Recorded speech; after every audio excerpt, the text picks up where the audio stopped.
ओम शांति। 10 जून 2025 बाबा की महावाक्य। मीठे बच्चे, तुम्हें श्रीमत पर सबको सुख देना है। तुमको श्रेष्ठ मत मिलती है, श्रेष्ठ बनकर दूसरों को बनाने के लिए। प्रश्न: रहमदिल बच्चों के दिल में कौन सी लहर आती है? उन्हें क्या करना चाहिए? उत्तर: जो रहमदिल बच्चे हैं, उनकी दिल होती है हम गांव-गांव में जाकर सर्विस करें। आजकल बेचारे बहुत दुखी हैं। उनको जाकर खुशखबरी सुनाएं कि विश्व में पवित्रता, सुख और शांति का दैवी स्वराज्य स्थापन हो रहा है। यह वही महाभारत लड़ाई है। बरोबर उस समय बाप भी था, अभी भी बाप आया हुआ है। ओम शांति। मीठे मीठे बच्चे यहाँ बैठे हो तो यह जरूर समझते हो कि हम हैं ईश्वरीय संतान। जरूर अपने को आत्मा ही समझेंगे। शरीर है तब उन द्वारा आत्मा सुनती है। बाप ने यह शरीर लोन पर लिया है तब सुनाते हैं। अभी तुम समझते हो हम हैं ईश्वरीय संतान व संप्रदाय, फिर हम दैवी संप्रदाय बनेंगे। स्वर्ग के मालिक होते ही हैं देवताएं। हम फिर से 5000 वर्ष पहले मुहाफिक दैवी स्वराज्य की स्थापना कर रहे हैं। फिर हम देवता बन जाएंगे। इस समय सारी दुनिया, भारत खास और दुनिया आम, सब मनुष्य मात्र एक दो को दुख ही देते हैं। उन्हों को यह भी पता नहीं है कि सुख धाम भी होता है। परम पिता परमात्मा ही आकर सबको सुखी शांत बना देते हैं।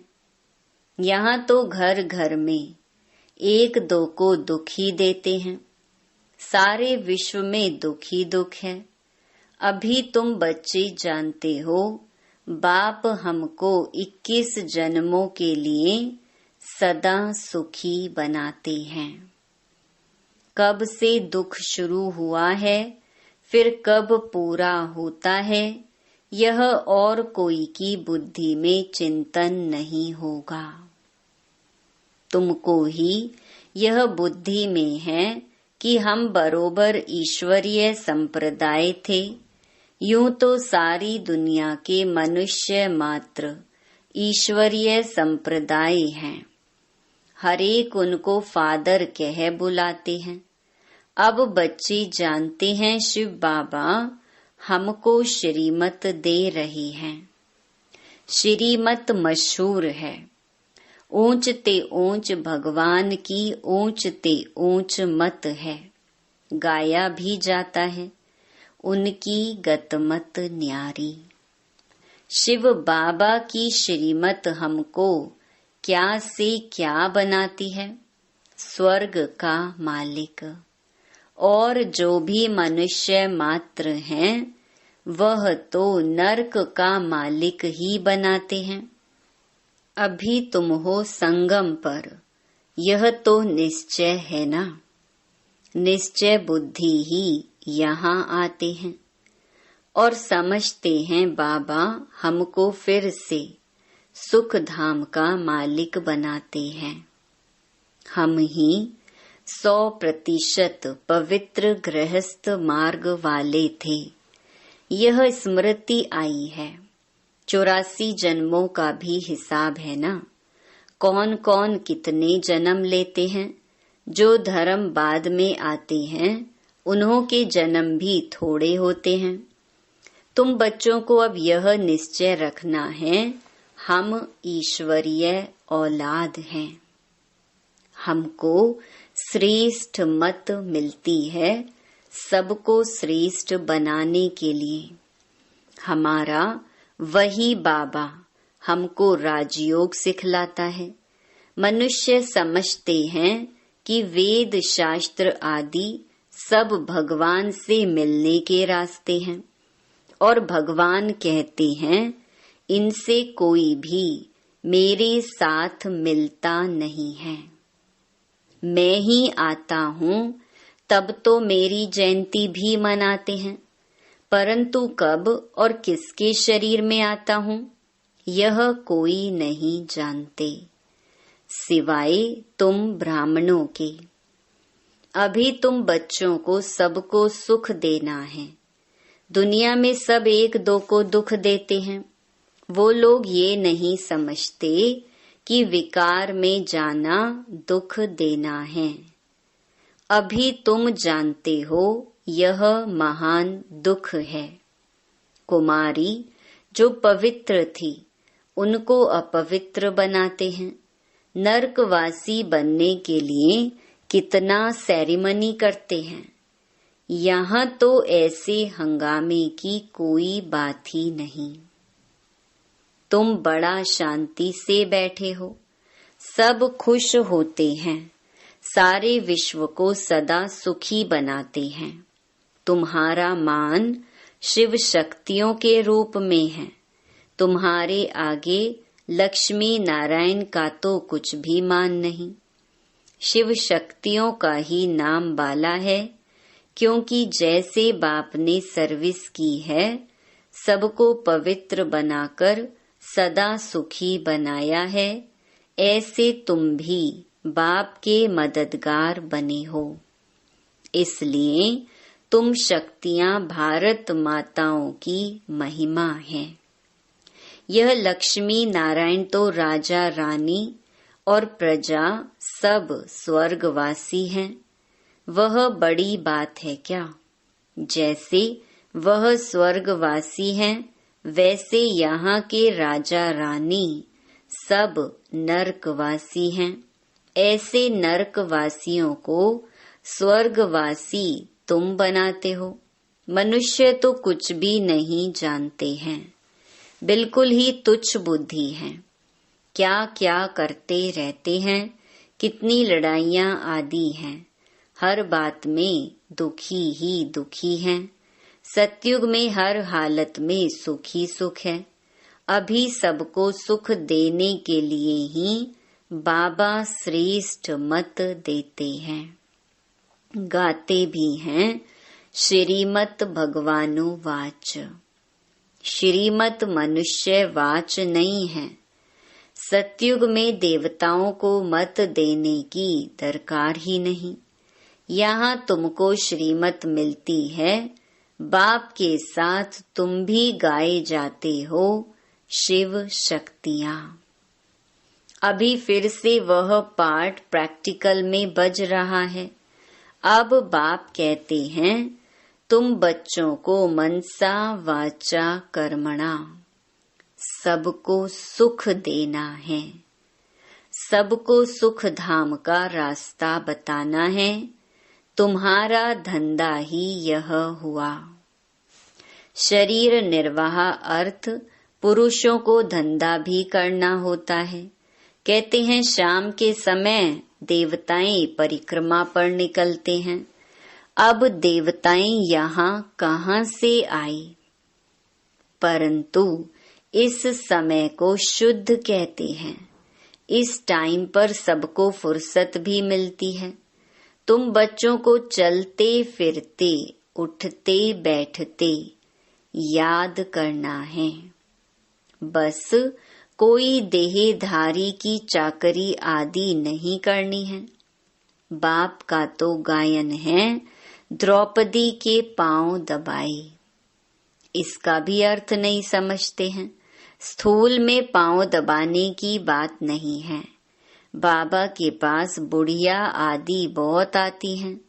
जानते हैं भक्ति करते करते थक गई हैं। आधा कल्प बहुत धक्के खाए है ना, तो यह पैर दबाने के अक्षर को उठा लिया है। अब श्री कृष्ण पांव कैसे दबाएंगे, शोभेगा? तुम श्री कृष्ण को पांव दबाने देंगी? श्री कृष्ण को देखते ही उनको चटक पड़ेंगी। उनमें तो बहुत चमत्कार रहता है। श्री कृष्ण के सिवाय और कोई बात बुद्धि में बैठती ही नहीं। वही सबसे तेजोमय है। श्री कृष्ण बच्चे ने फिर मुरली चलाई, बात ही नहीं जचती। यहाँ तुम शिव बाबा से कैसे मिलेंगे? तुम बच्चों को बोलना पड़ता है, शिव बाबा को याद कर इनके पास आओ। तुम बच्चों को तो अंदर में खुशी रहनी चाहिए। हमको शिव बाबा सुखी बनाते हैं 21 जन्मों के लिए। ऐसे बाप के पिछाड़ी तो कुर्बान जाना चाहिए। कोई सपूत बच्चे होते हैं तो बाप कुर्बान जाते हैं, बाप की हर कामना पूरी करते हैं। कोई तो ऐसे बच्चे होते हैं जो बाप का खून भी करा देते हैं। यहाँ तो तुमको मोस्ट बिलवेड बनना है, किसी को भी दुख नहीं देना है। जो रहमदिल बच्चे हैं उनकी दिल होती है हम गांव-गांव में जाकर सर्विस करें। आजकल बेचारे बहुत दुखी हैं, उनको जाकर खुशखबरी सुनाओ कि विश्व में पवित्रता, सुख, शांति का दैवी स्वराज्य स्थापन हो रहा है। यह वही महाभारत लड़ाई है। बरोबर उस समय बाप भी था, अभी भी बाप आया हुआ है। तुम जानते हो बाबा हमको पुरुषोत्तम बना रही हैं। यह है ही पुरुषोत्तम संगम युग। तुम बच्चे जानते हो हम पुरुषोत्तम कैसे बनते हैं। तुमसे पूछते हैं तुम्हारा उद्देश्य क्या है? बोलो मनुष्य से देवता बनना। देवताएं तो मशहूर हैं। बाप कहते हैं जो देवताओं के भक्त हों उनको समझाओ। भक्ति भी पहले पहले तुमने शुरू की, शिव की, फिर देवताओं की, तो पहले पहले शिव बाबा के भक्तों को समझाना है। बोलो शिव बाबा कहते हैं मुझे याद करो। शिव की पूजा करते हैं, परंतु यह थोड़े ही बुद्धि में आता है कि पतित पावन बाप है। भक्ति मार्ग में देखो धक्के कितने खाते हैं। शिवलिंग तो घर में भी रख सकते हैं, उनकी पूजा कर सकते हैं, फिर अमरनाथ, बद्रीनाथ आदि तरफ जाने की क्या दरकार है। परंतु भक्ति मार्ग में मनुष्यों को धक्के जरूर खाने हैं। तुमको उनसे छुड़ाते हैं। तुम हो शिव शक्ति, शिव के बच्चे। तुम बाप से शक्ति लेते हो, वह भी मिलेगी याद से। विकर्म विनाश होंगे। पतित पावन तो बाप है ना। याद से ही तुम विकर्मा जीत पावन बनते हो। सबको यह रास्ता बताना है। तुम अभी राम के बने हो। राम राज्य में है सुख, रावण राज्य में है दुख। भारत में ही सबके चित्र हैं जिनकी इतनी पूजा होती है। ढेर के ढेर मंदिर हैं। कोई हनुमान का पुजारी, कोई किसका। इनको कहा जाता है ब्लाइंड फेथ। अभी तुम जानते हो हम भी ब्लाइंड थे। इनको भी मालूम नहीं था ब्रह्मा विष्णु शंकर कौन है क्या है। जो पूज्य थे वही फिर पुजारी बने। सतयुग में है पूज्य, यहाँ है पुजारी। बाप कितना अच्छी रीति समझाते हैं। तुम जानते हो पूज्य होते ही हैं सतयुग में। यहाँ है पुजारी तो पूजा ही करते हैं। तुम हो शिव शक्तियाँ। अभी तुम ना पुजारी न पूज्य हो। बाप को भूल मत जाओ। यह साधारण तन है ना, इसमें ऊंच ते ऊंच भगवान आते हैं। तुम बाप को अपने पास निमंत्रण देते हो ना, बाबा आओ, हम बहुत पतित बन गए हैं। पुरानी पतित दुनिया पतित शरीर में आकर हमको पावन बनाओ। बच्चे निमंत्रण देते हैं। यहाँ तो कोई पावन है ही नहीं। जरूर सभी पतितों को पावन बनाकर ले जाएंगे ना, तो सबको शरीर छोड़ना पड़े ना। मनुष्य शरीर छोड़ते हैं तो कितना हाय दोष मचाते हैं। तुम खुशी से जाते हो। अभी तुम्हारी आत्मा रेस करती है। देखें कौन शिव बाबा को जास्ती याद करते हैं। शिव बाबा की याद में रहते रहते ही शरीर छूट जाए तो अहो सौभाग्य, बेड़ा ही पार। सभी को बाप कहते हैं ऐसे पुरुषार्थ करो। सन्यासी भी कोई कोई ऐसे होते हैं, ब्रह्म में लीन होने के लिए अभ्यास करते हैं, फिर पिछाड़ी में ऐसे बैठे बैठे शरीर छोड़ देते हैं। सन्नाटा हो जाता है। सुख के दिन फिर आएंगे। इसके लिए ही तुम पुरुषार्थ करते हो। बाबा हम आपके पास चले। आपको ही याद करते करते जब हमारी आत्मा पवित्र हो जाएगी तो आप हमको साथ ले जाएंगे। आगे जब काशी कलवट खाते थे तो बहुत प्रेम से खाते थे। बस हम मुक्त हो जाएंगे ऐसे समझते थे। अभी तुम बाप को याद करते चले जाते हो शांति धाम। तुम बाप को याद करते हो तो इस याद के बल से पाप कटते हैं। वह समझते हैं हमारे फिर पानी से पाप कट जाएंगे, मुक्ति मिल जाएगी। अब बाप समझाते हैं वह कोई योग बल नहीं है। पापों की सजा खाते खाते फिर जाकर जन्म लेते हैं। नए सिर फिर पापों का खाता शुरू होता है। कर्म अकर्म विकर्म की गति बाप बैठ समझाते हैं। राम राज्य में कर्म अकर्म होते हैं, रावण राज्य में कर्म विकर्म हो जाते हैं। वहाँ कोई विकार आदि होता नहीं। मीठे मीठे फूल बच्चे जानते हैं बाप हमको सब युक्तियाँ सब राज समझाते हैं। मुख्य बात यह है कि बाप को याद करो। पतित पावन बाप तुम्हारे सामने बैठे हैं, कितना निर्माण है। कोई अहंकार नहीं, बिल्कुल साधारण चलते रहते हैं। बाप दादा दोनों ही बच्चों के सर्वेंट हैं। तुम्हारे 2 सर्वेंट हैं, ऊंच ते ऊंच शिव बाबा, फिर प्रजापिता ब्रह्मा। वो लोग त्रिमूर्ति ब्रह्मा कह देते हैं, अर्थ थोड़े ही जानते हैं। त्रिमूर्ति ब्रह्मा क्या करते हैं कुछ भी पता नहीं है। अच्छा, मीठे मीठे सिकिलधे बच्चों प्रति मात पिता बाप दादा का याद प्यार और गुड मॉर्निंग।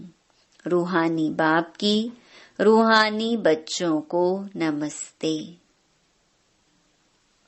धारणा के लिए मुख्य सार। पहला, सदा यह निश्चय रहे कि हम ईश्वरीय औलाद हैं। हमें श्रेष्ठ मत पर चलना है।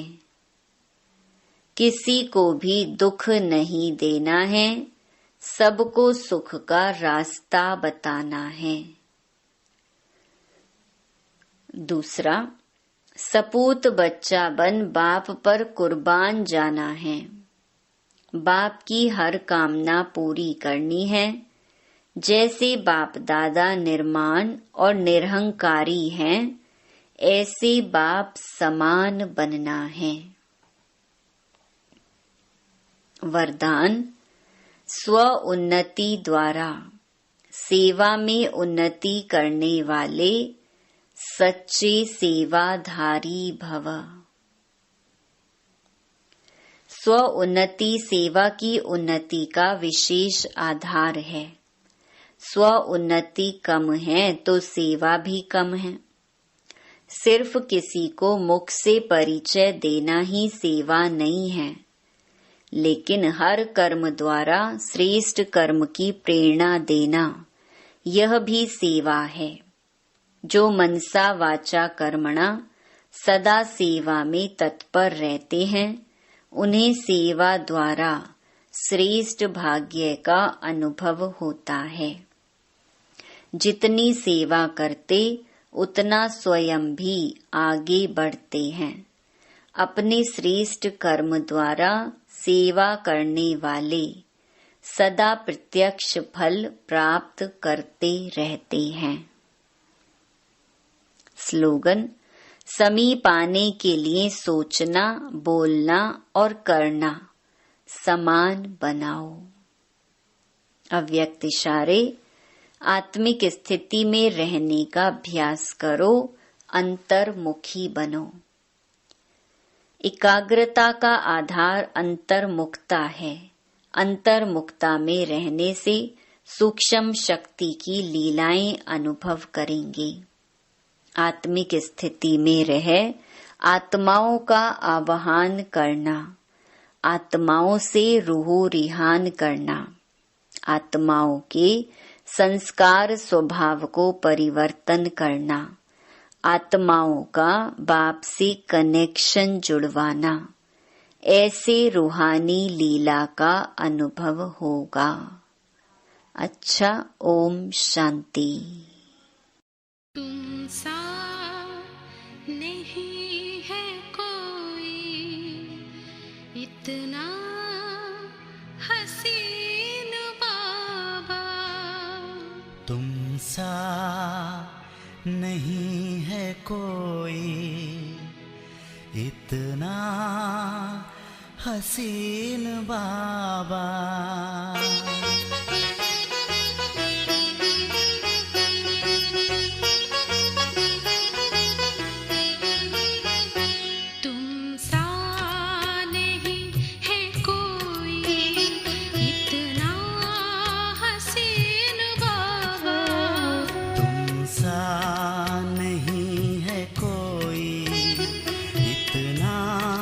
हसीन बाबा, तेरे प्यार का अनुभव बताए कैसे बाबा। तेरे प्यार का अनुभव बताए कैसे बाबा। तुम सा नहीं है कोई, इतना हसीन बाबा। तुम सा नहीं है कोई, इतना हसीन बाबा।